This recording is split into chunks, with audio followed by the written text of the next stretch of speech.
আমাদের অনন্য স্টোরি সকল প্রকার পার্ট গল্প দেখতে আমাদের চ্যানেলটি সাবস্ক্রাইব করে পাশে থাকা বেল আইকনটিতে ক্লিক করে অল নোটিফিকেশন অন করে দিন। বিয়ের পর তুই বদলে গেছিস রে মুস্কান। তুই আগে কত কথা বলতি আত্মসম্মান নিয়ে, আর এখন? আমি মোটেই আত্মসম্মানহীন হয়ে যাইনি দোলা। আমি নিজের আত্মসম্মান সব সময় বজায় রাখার চেষ্টা করেছি। হয়তো কিছু সময়ে আমাকে সাচরা মনে হয়েছে, কিন্তু আমি যা করেছি নিজের একটা সুস্থ স্বাভাবিক সংসার গঠনের জন্য করেছি। যেদিন তোর বিয়ে হবে সেদিন তুই বুঝতে পারবি সম্পর্কের মূল্য। দোলা গাছাড়া ভাব নিয়ে বলল, থাক, আমার আর এত সম্পর্কের মূল্য বুঝে লাভ নেই। আমি যেমন আছি সেটা আর বেটার। এইসব সংসার আমাকে দিয়ে হবে না, কারণ বিয়ের পর মেয়েদের আর নিজেদের বলে কিছু থাকে না, অন্যের মর্জি মতো চলতে হয়। আমি এমন লাইফ চাই না, আমি স্বাধীন চেতা হয়ে বাঁচতে চাই। নকশি ও আরিফ দুজনে একসাথে বসে আলোচনা করছে মুস্কান কোথায় থাকতে পারে সে বিষয় নিয়ে। নকশি আরিফকে অনেক খুঁটিনাটি প্রশ্ন জিজ্ঞেস করে, যেমন সে কোথায় কোথায় খুঁজেছে, কারো ব্যবহারে কোনো সন্দেহ হয়েছে কি না ইত্যাদি। কারণ নকশি যথেষ্ট বুদ্ধিমতী মেয়ে। আরিফ দোলার অসংলগ্ন ব্যবহারের কথা বলে। দোলার ব্যাপারে শুনতেই নকশির মনে সন্দেহ জাগে। নকশি বলে, আমার মনে হয় দোলার মধ্যেই কোনো ঘাপলা আছে, না হলে এতজনের মধ্যে একজনই কেন তোমার সাথে এমন ব্যবহার করলো? আমারও যে সন্দেহ হয়নি এমনটা নয়। তুমি একটা কাজ করো, আবার ওই দোলার বাসায় যাও, গিয়ে ভালো করে খোঁজ নিয়ে দেখো। আমার মন বলছে ভাবি ওখানে থাকলেও থাকতে পারে। নকশির কথা মতো দোলার ফ্ল্যাটের পাশে এসে দাঁড়িয়ে আছে আরিফ। চাতক পাখির মতো অপেক্ষা করছে মুস্কানের দেখা পাওয়ার জন্য। এখন কেন জানি তারই মনে হচ্ছে মুস্কান এখানে থাকলেও থাকতে পারে। আরিফ দু চোখ বন্ধ করে মহান সৃষ্টিকর্তার কাছে প্রার্থনা করে বলে, আল্লাহ, আমি যেন এখানে মুস্কানের খোঁজ পেয়ে যাই, ওনার সব রাগ অভিমান মিটিয়ে যেন ওনাকে ফিরিয়ে নিয়ে যেতে পারি। অন্যদিকে মুস্কান চার দেয়ালের মধ্যে থাকতে থাকতে বিরক্ত হয়ে উঠেছে। সর্বক্ষণ রুমে থাকতে থাকতে তার মনে বৃতৃষ্ণার জন্ম হয়েছে, তাই ভাবলো একটু বাইরে থেকে ঘুরে আসবে। দোলাকে কথাটা বলতেই দোলা ও মুস্কানের সাথে বাইরে একটু ঘুরে আসতে চাইল। অতপর দুই বান্ধবী বাইরে বের হলো। আরিফ অনেকক্ষণ দাঁড়িয়ে থেকে হতাশে ফিরে যেতেই যাবে, এমন সময় তার চোখ পড়ল মুস্কানের দিকে। মুস্কানকে দেখা মাত্রই তার ঠোঁটে মৃদু হাসি ফুটে উঠল। আরিফ এক প্রকার দৌড়ে চলে এলো মুস্কান ও দোলার সামনে। আরিফকে দেখে তো দুজনেই থমকে তাকিয়ে রইল। আরিফ হাঁফাতে হাঁফাতে বলল, আর আমার থেকে আপনি লুকিয়ে বেড়াতে পারবেন না মুস্কান, আমি আপনাকে ধরে ফেলেছি। মুস্কান একবার দোলার দিকে তাকিয়ে অতঃপর তাকালো আরিফের দিকে। কিছুক্ষণ শান্ত থেকে নিজেকে সামলে নিয়ে বলল, কে আপনি? আমি তো আপনাকে চিনি না। আরিফ হতাশা মিশ্রিত সুরে বলল, এমন করে বলছো কেন মুস্কান? হ্যাঁ জানি আমি রাগের মাথায় তোমার সাথে অনেক খারাপ ব্যবহার করে ফেলেছি, কিন্তু। দোলা আরিফকে থামিয়ে দিয়ে বলে, শুনুন মিস্টার, কোনো অজুহাত দেখাতে আসবেন না। আপনার পুরুষ মানুষদের আমার ভালো করে চেনা আছে। প্রথমে খারাপ ব্যবহার করবেন, কষ্ট দেবেন, তারপর হুট করে এসে বলবেন সরি, আর সব ঠিক হয়ে যাবে। সবটা কি এতই সহজ? আরিফ দোলার দিকে বিরক্তির দৃষ্টি ফেলে, খানিকটা রাগী স্বরে বলে, আপনি প্লিজ আমাদের স্বামী স্ত্রীর মধ্যে ঢুকতে আসবেন না, এটা আমাদের পার্সোনাল ম্যাটার। মুস্কান আরিফের উদ্দেশ্যে বলে উঠল, আমার বান্ধবীর সাথে খারাপ ব্যবহার করবেন না। আমি কোথায় খারাপ ব্যবহার করলাম মুস্কান? আমি তো শুধু। থাক, আপনাকে আর কিছু বলতে হবে না, আমার আপনার কথা শোনার টাইম নেই। বলেই মুস্কান সামনের দিকে হাঁটা দিল। আরিফ তার পেছনে যেতে যাবে, এমন সময় দোলা তাকে আটকে বলল, এই যে মিস্টার শুনুন। আরিফ পেছন ফিরে দোলার দিকে তাকালো। মেয়েটাকে ভীষণ বিরক্ত লাগে তার, একদম সহ্য করতে পারছে না এই মেয়েটাকে। তার কেন জানি মনে হচ্ছে এই মেয়েটাই মুস্কানের মাথা বিগড়ে দিয়েছে। আরিফ দোলার দিকে তাকাতেই সে বলে, আমি আপনাকে কিছু কথা বলতে চাই। শুনুন, মেয়েরা না কোনো ফেলনা নয়।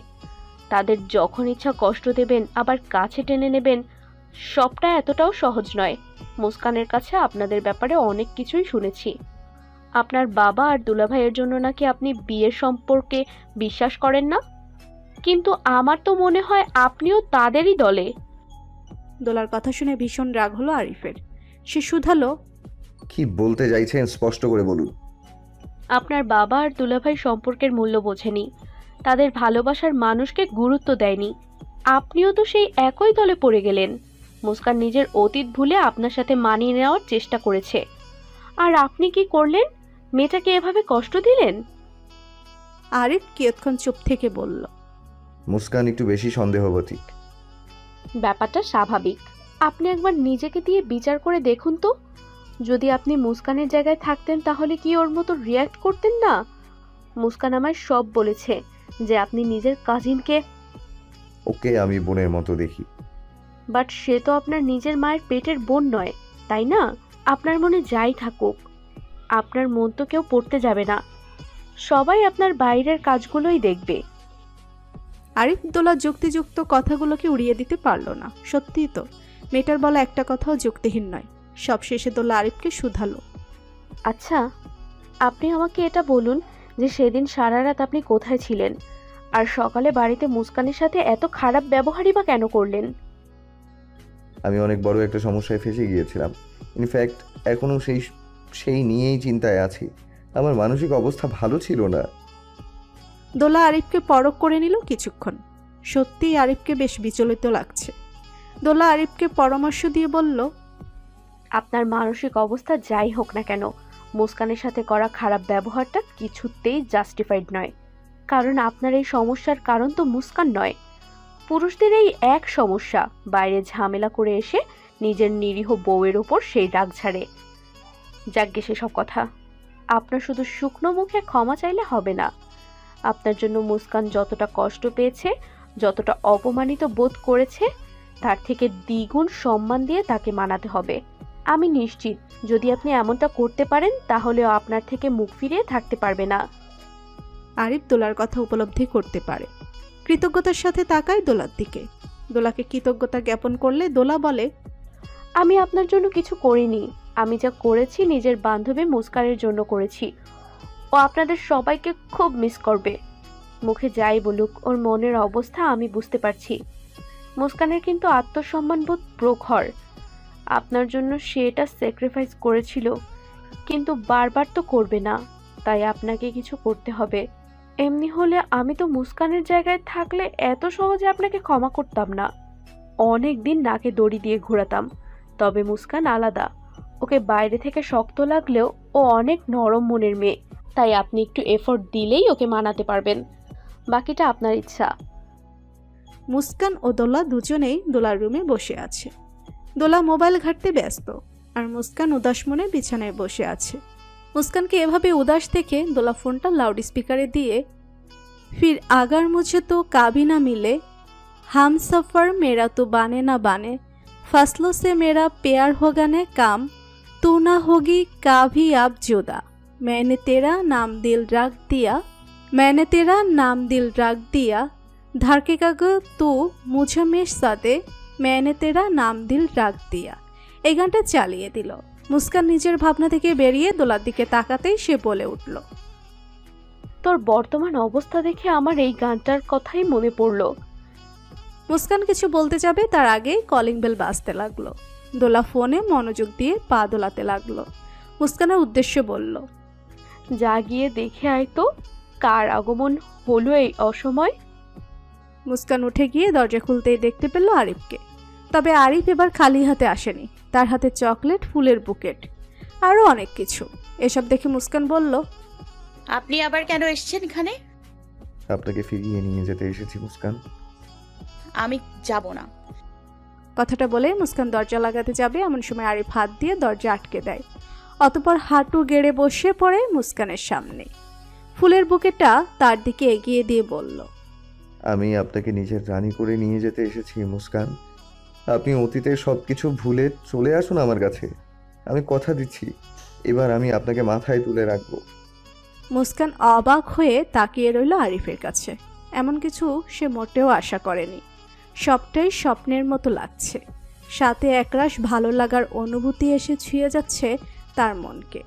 মুস্কান সম্পূর্ণ নির্বাক হয়ে আরিফের দিকে তাকিয়ে রইল। দুজনে চোখাচোখি হলো। কিছুক্ষণ একে অপরের চোখের মাঝেই ডুবে রইল তারা দুজনে।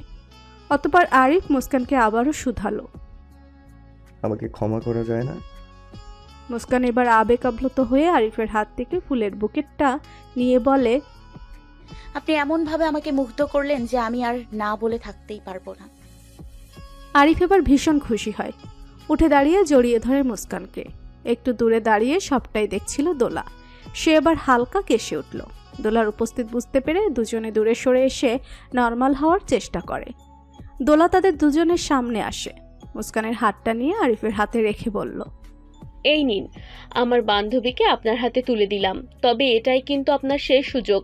ফার্দার যদি আমার বান্ধবীর সাথে কোনো খারাপ ব্যবহার করেন, তাহলে কিন্তু আমি ওকে চিরদিনের জন্য নিজের কাছে নিয়ে আসব। এই ভুল আর করবো না বাবা, একবারেই শিক্ষা হয়ে গেছে। সবাই সমস্যারে হেসে ওঠে। মুস্কানকে নিয়ে নিজের বাড়িতে ফিরল আরিফ। মুস্কান পুনরায় বাড়িতে ফিরে এসে খুব খুশি হলো। তবে মুস্কানের প্রত্যাবর্তনে সবথেকে বেশি খুশি হয়েছেন আতিকা চৌধুরী। মুস্কানকে সম্পূর্ণ সুরক্ষিত অবস্থায় ফিরে আসতে দেখে তিনি আল্লাহর কাছে লাখ শুকরিয়া আদায় করলেন। এগিয়ে এসে মুস্কানকে মিহি ধমক দিলেন, সাথে উদ্বিগ্ন স্বরে বললেন, খুব সাহস বেড়ে গেছে তাই না? কোথায় গিয়েছিলে তুমি? জানো কতটা চিন্তায় ছিলাম। মুস্কান মাথা নামিয়ে নমনীয় স্বরে বলল, ক্ষমা করে দিন ম্যাডাম, আমার আপনাকে অন্তত বলে যাওয়া উচিত ছিল। আপনার ছেলের ওপর রাগ থেকে শুধু শুধু আপনাকে কষ্ট দিয়ে ফেললাম। আচ্ছা ঠিক আছে, আর ক্ষমা চাইতে হবে না। বারবার তুমি এভাবে বাড়ি থেকে চলে যাবে আর ফিরে এসে বলবে সরি, এসব কিন্তু ঠিক নয় মুস্কান। তুমি তো ছোট বাচ্চা নাও, এমন বাচ্চামো করা তোমার শোভা পায় না। স্বামী স্ত্রীর মধ্যে কোনো সমস্যা হলে নিজেরাই মিটিয়ে নাও। এভাবে বারবার বাড়ি থেকে চলে গেলে কি সমস্যার সমাধান সম্ভব বলো? তোমার তো একটু বুঝতে হবে। আরিফ এগিয়ে এসে মুস্কানের সামনে দাঁড়ালো। সব ইগো সাইডে রেখে সে বলে, দোষটা আমারই ছিল, তাই আমি আবারও সবার সামনে আপনার কাছে ক্ষমা চাইছি মুস্কান। আতিকা চৌধুরী এবার নিজের ছেলেকে এক হাত নিয়ে বললেন, তুই তো হয়েছিস আরেকজন। প্রথমে কষ্ট দিবি, তারপর এসে ক্ষমা চেয়ে নিবি, ব্যাস। তারপর আবার সেই এক কাহিনী চলতে থাকবে। এসবে আমি বিরক্ত হয়ে যাচ্ছি। শোন, এরপর যেন তোদের দুজনের মধ্যে আমি কোনো ঝামেলা না দেখি। এরপর এমন দেখলে কিন্তু আমি সব কিছু ছেড়ে ছুড়ে এই বাড়ি ছেড়ে চলে যাব।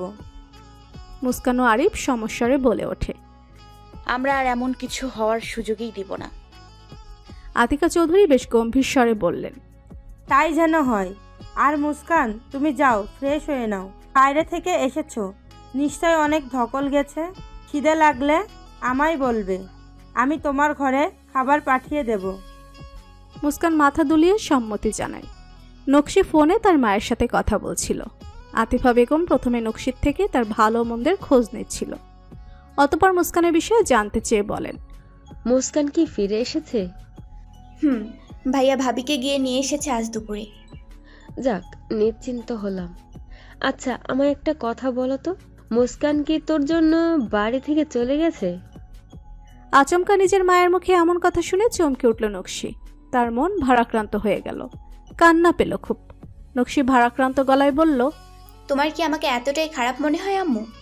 হ্যাঁ, আমি মানছি শুরুর দিকে একটা ভুল করেছিলাম, কিন্তু তুমি তো জানো আমি খারাপ মেয়ে নই। আমি কখনোই আর যাই হোক একটা মেয়ে সংসার ভাঙতে চাইবো না। আমি আজও আল্লাহর কাছে সিজদায় লুটিয়ে এই প্রার্থনাই করি যেন তিনি আরিফ ভাইকে আমার মন থেকে মুছে দেন। আতিফা বেগম এবার বেশ কঠিনভাবে বললেন, ওখানে যাওয়ার আগে আমাকে কি কসম দিয়ে গেছিলি সেটা মনে রাখবি? তুই কিন্তু বলেছিলি তুই আরিফ আর মুস্কানের মধ্যে ঢুকবি না। নেহাত আমি তোকে একা শহরে রাখার ভরসা পাচ্ছিলাম না। তোর আব্বুর এই অবস্থা, এখন তুই তো আমার সব। শহরে তো আমাদের জানা জানা আর কেউ নেই, তাই তোর খালার বাড়িতে পাঠিয়েছি।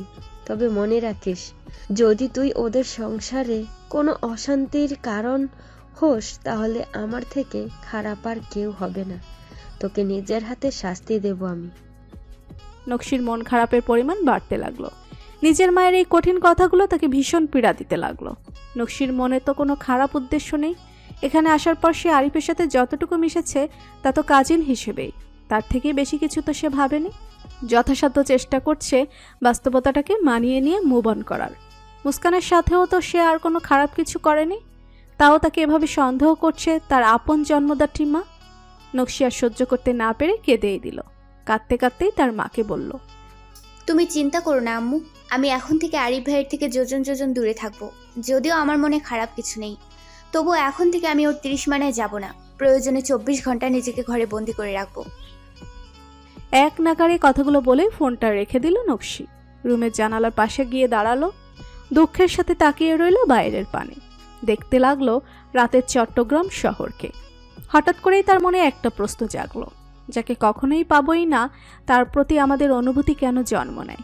আচ্ছা, পৃথিবীর এমন সব অনুভূতিগুলোকে কি বন্দি করে রাখা যায় না, যা মানুষকে দুঃখে কষ্টে ভরিয়ে দেয়, প্রতি মুহূর্তে আমাদের দুমড়ে মুচড়ে ভেতর থেকে শেষ করে দেয়?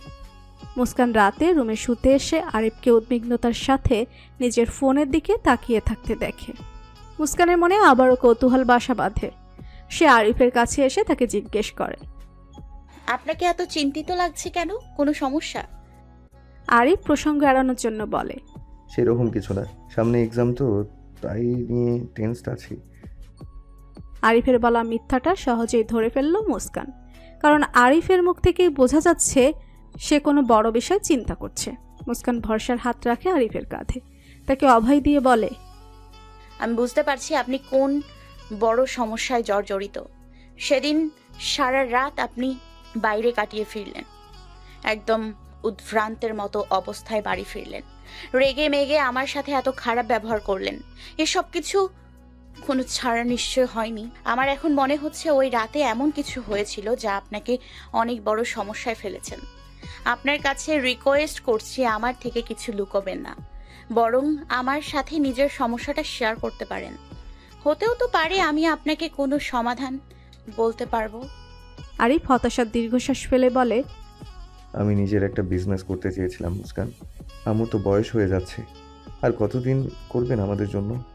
আমার পড়াশোনা শেষ করে চাকরি পেতেও এখনও অনেক সময় লাগবে।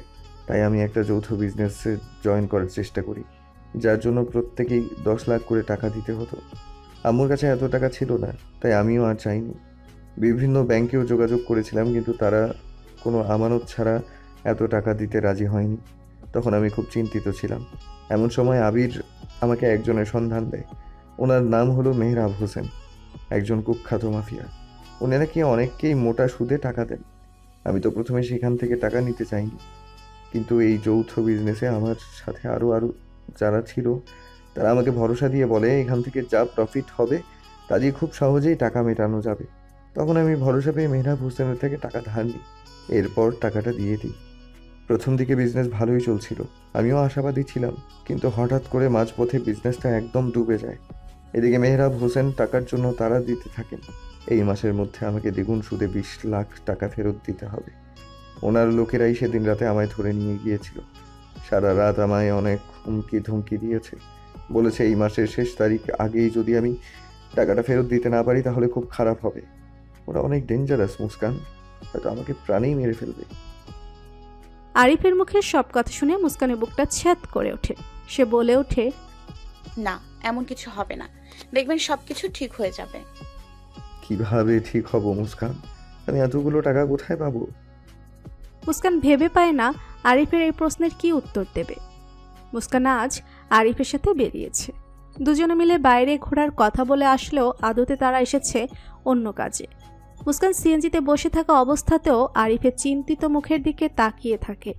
তার কষ্ট যে লাঘব করতে পারবে না জানে, তবু আশ্বাস দিয়ে বলে, আপনি কোনো চিন্তা করবেন না, দেখবেন সবকিছু ঠিক হয়ে যাবে। আরিফ কতটা আশ্বস্ত হয় জানা নেই, কিন্তু মুস্কান যথেষ্ট চেষ্টা করে তাকে বোঝানোর। আরিফ ও মুস্কান হাজির হয় একটি জুয়েলারি হাউজের সামনে। অতঃপর জুয়েলারি হাউজে প্রবেশ করে দুজন। সেখানকার মালিক দুজনকে দেখে এগিয়ে এসে বলে, আসুন আসুন, বলুন কি ডিজাইনের গয়না লাগবে?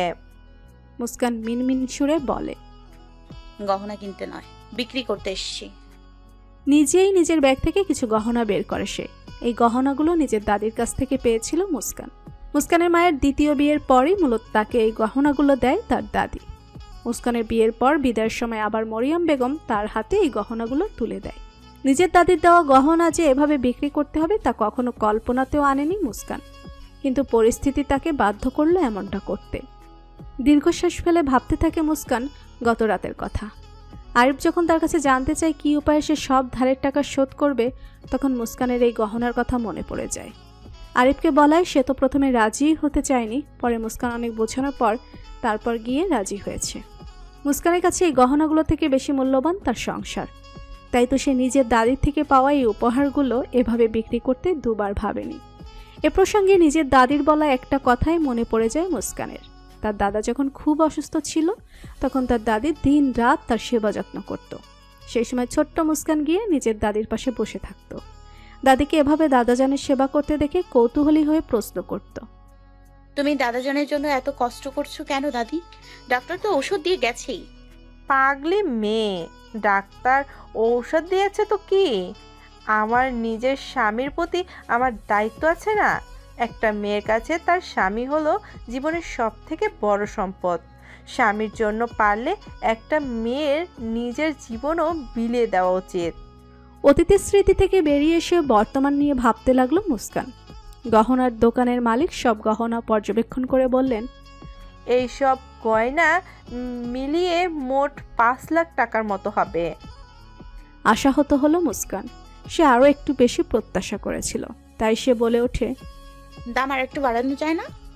সরি ম্যাডাম, এই গয়নার জন্য 5 লাখ টাকার বেশি দেওয়া যাবে না। মুস্কান আরিফের দিকে তাকালো। আরিফও তার দিকে তাকিয়ে মুস্কান আরিফের উদ্দেশ্যে বলল, চলুন আশেপাশের কিছু জুয়েলারি হাউসে গিয়ে দেখি, হয়তো সেখানে বেশি টাকা। মুস্কানের কথা শেষ না হতেই আরিফ বলে উঠল, তার কোনো প্রয়োজন নেই, উনি যা দিতে চাইছেন তাতেই রাজি হয়ে যাই। কিন্তু গহনাগুলোর দাম এর থেকে বেশি হবে বলে আমার মনে হয় না, তাই উনি যা দিতে চাইছেন দিক। 5 লাখ টাকায় গহনাগুলো বিক্রি করে টাকাগুলো একটি ব্যাগে করে নিয়ে বাইরে এলো দুজনে। আরিফের দুশ্চিন্তা যেন বাড়ল। 5 লাখ টাকা জোগাড় হলেও এখনো 15 লাখ টাকার প্রয়োজন, যা মোটেও কোনো সহজ ব্যাপার নয়।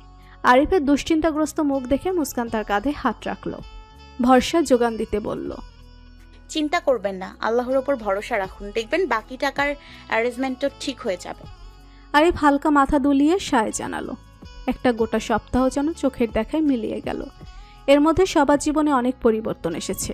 নকশির ভার্সিটি লাইফ শুরু হয়েছে, সে এখন নিয়মিত ভার্সিটিতে যায়। মুস্কানও মেডিকেলে পড়াশোনা শুরু করে দিয়েছে। সবকিছু বাইরে থেকে ঠিকঠাক লাগলেও ভেতরে অবস্থা মোটেই স্বাভাবিক নয়। সময় ফুরিয়ে আসছে। আরিফের হাতে আর মাত্র 2 দিন, তার মধ্যেই যে কোনোভাবে 20 লাখ টাকা জোগাড় করতে হবে। কিন্তু সে সর্বসাকুল্যে 8 লাখ টাকার মতো জোগাড় করেছে। চিন্তা ইদানিং তাই তার রাতে ঘুম উড়ে গেছে। যে আরিফ আগে কখনো সিগারেট ছুঁয়েও দেখেনি, সে এখন প্রতিদিন রাতে অনেক সময় ধরে স্মোক করে। এসব নজর এড়ায় না মুস্কানের। তার ভীষণ খারাপ লাগে এমন পরিস্থিতি দেখে, কিন্তু সেই বা কী করবে? পরিস্থিতি যে কারো হাতেই থাকে না। কেউ চাইলেই পরিস্থিতিকে নিজের ইচ্ছা মতো নিয়ন্ত্রণ করতে পারে না। আজ রাতে আরিফ যখন রুহিকে ঘুম পাড়িয়ে দিয়ে স্মোক করতে ব্যালকনিতে যায়, তখন মুস্কান হঠাৎ করে ব্যালকনিতে চলে যায়। আরিফের হাত থেকে সিগারেট টেনে নিয়ে ছুঁড়ে ফেলে দেয়। দাঁতে দাঁত চেপে বলে, আপনি এমন করছেন কেন? নিজেকে একটু স্বাভাবিক রাখার চেষ্টা করুন না, এমন করলে তো আর সব ঠিক হয়ে যাবে না। আরিফ চিৎকার করে বলে ওঠে, আমি কি করতে পারি বলুন তো? পরিস্থিতি কি আমার নিয়ন্ত্রণে আছে যে আমি কিছু করব? আমার মাথা কাজ করা বন্ধ করে দিয়েছে। আপনি ভাবতে পারছেন মুস্কান, আর মাত্র 2 দিন, এই 2 দিন পরেই আমরা সব কিছু হারাতে চলেছি। না জানি কোন ভয়ানক বিপদ ঘনিয়ে আসছে আমাদের দিকে। মুস্কান বিষণ্ণ গলায় বলে, জানি সময়টা সহজ নয়, কিন্তু এখনই তো এত ভেঙে পড়লে চলবে না আরিফ।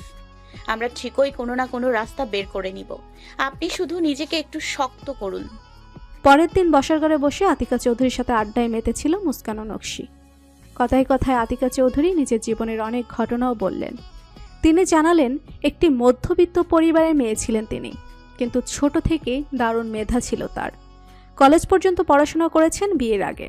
তারপর কলেজে উঠেই তিনি নজরে পড়ে যান আরিফের বাবার। আরিফের বাবা মানে আতিকা চৌধুরীর স্বামী আকরাম চৌধুরী। আতিকা চৌধুরী পিছু পিছু ঘুরতে থাকেন, তাকে প্রেমপত্রও দেন। এভাবে একসময় দুজনের মধ্যে প্রেমের সম্পর্ক গড়ে ওঠে। তারপর একদিন আকরামের বাড়িতে সবকিছু জানাজানি হলে আকরামের বাবা তাকে দেখতে আসেন। এক দেখাতেই তাকে পছন্দ করে বাড়ির বউ করে নিয়ে যান তিনি। আতিকা চৌধুরীর শ্বশুর ভীষণ ভালো মানুষ ছিলেন। তিনি চাইতেন আতিকা চৌধুরী জীবনে সফল হোক, তাই তিনি বিয়ের পরেও পরিবারের সকলের বিরুদ্ধে গিয়ে নিজের বৌমার পড়াশোনা চালিয়ে যান। তবে আতিকা চৌধুরীর কপাল এতটাও ভালো ছিল না। শ্বশুর ভালো মানুষ হলেও শাশুড়ি এবং স্বামীর সাথে তার খারাপ সম্পর্ক হচ্ছিল। বিয়ের পর যেন তার চিরচেনা প্রেমিক আকরাম চৌধুরী বদলে যান। মায়ের প্ররোচনায় হোক বা নিজের বুদ্ধিতে আতিকা চৌধুরীর পড়াশোনা বন্ধ করতে তিনি বদ্ধপরিকর হয়ে ওঠেন। এই নিয়ে অনেক অশান্তিও হয়। তার মধ্যে আরিফের বড় বোন সোহানির জন্ম হয়। বছর 2 বাদে আরিফও জন্ম নেয়। তবু আতিকা চৌধুরী পড়াশোনা চালিয়ে যান। শ্বশুরের থেকে পুরো দস্তুর সমর্থনও পান। কিন্তু এত কিছুর পর যখন তিনি কলেজের টিচারের চাকরি পান এবং চাকরিতে জয়েন করেন, তখনই তার জীবনে কাল নেমে আসে। আকরাম চৌধুরী ধরে বসেন আতিকাকে কিছুতেই চাকরি করতে দেবেন না। আতিকা চৌধুরীও নিজের সিদ্ধান্তে দৃঢ় ছিলেন। এখান থেকে মূলত ভাঙনের সূত্রপাত হয়। আকরাম চৌধুরী আতিকার উপর অকথ্য অত্যাচার করতে থাকেন। এসব দেখে তার শ্বশুর ভীষণ রাগান্বিত হন এবং নিজের ছেলেকে বাড়ি থেকে বের করে দেন। এটা যেন আকরামকে আরও বেশি রাগিয়ে দেয়। কিছুদিন পরে একটি মেয়েকে নিয়ে বাড়ির চৌকাঠে এসে দাঁড়ান আকরাম চৌধুরী। নির্লজ্জের মতো নিজের বাবার সামনে দাঁড়িয়ে তিনি বলেন তিনি ওই মেয়েকেই বিয়ে করতে চান। আতিকা চৌধুরীর পায়ের তলার মাটি যেন সরে যায়। সেদিন আকরাম চৌধুরী তাকেও ভীষণ অপমান করে, এমনকি এক পর্যায়ে মুখে মুখে 3 তালাক দিয়ে দেয়। ব্যাস এতটুকুই যথেষ্ট ছিল। আতিকা চৌধুরীর মতো প্রবল আত্মসম্মানী এক নারীর পক্ষে আর থাকা সম্ভব ছিল না সেখানে। এতদিন তাও সন্তানদের মুখ চেয়েছিলেন, তবে এখন সব মাত্রা ছাড়িয়ে যায়। তাই স্বামীর সাথে সব সম্পর্ক ছিন্ন করে তিনি নিজের 2 ছেলে মেয়েকে নিয়ে বাপের বাড়িতে এসে ওঠেন। বাপের বাড়িতে এসে নানা জনের নানা কথায় বিরক্ত হন তিনি। হতে পারেন তিনি তালাকপ্রাপ্ত, কিন্তু এতে তো তার কোনো অপরাধ নেই। তাহলে তিনি এত কথা মুখ বুজে মেনে নেওয়ারও পক্ষপাতে ছিলেন না। বাপের বাড়ি থেকে বেরিয়ে এসে একটি ভাড়া বাসায় এসে ওঠেন।